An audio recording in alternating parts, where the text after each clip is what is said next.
So a vendor declaration, or sometimes called a grower declaration, is a tool that marketers use to help them meet their requirements when placing commodities into various markets. So as a grower, we have multiple choices about what pesticides we may use for different pests or issues.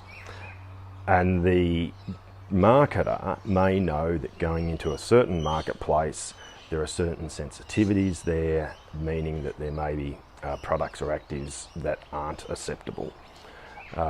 So he may ask his growers to fill in a vendor declaration, which says exactly what you've used, what products, what timing, what rates, so that he can identify, well, yep, all those products are fine for this market, or hang on a minute, there's one there that you've used and you as a grower have done it perfectly legally and it's all quite good, but it's going to exclude that grain from a certain market. So rather than putting it into Korea, you'll put it into Vietnam instead, or something like that. So it just enables the grower to ensure that they're meeting their requirements of their customers.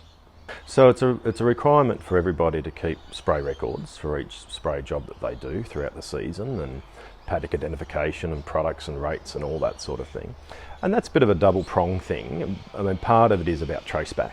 So if there are issues further on, whether they're environmental or grain quality or whatever, that we can go back and see what's been done and when. So if I've maintained that those spray records, it's very easy then to go back and meet any contractual requirements or information that contracts are looking for, including vendor declarations. The biggest thing with these vendor decks is to be honest.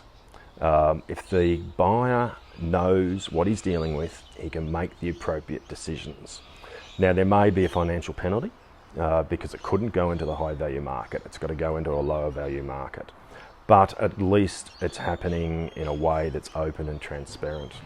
If we start not being honest on these things, and marketers start in good faith putting grain into markets that it's not appropriate, then if residues are detected, there goes Australia's clean green sort of image. Those markets can then start testing more and more frequently rather than taking our word that everything's correct and appropriate. So it really does snowball, and we could end up losing access to multiple markets or a country for multiple crops, all because we didn't tell the truth, that we weren't honest. So yeah, bottom line, be honest when you're filling in those vendor declarations, even if you know what you're putting down isn't quite in accordance with what should have happened.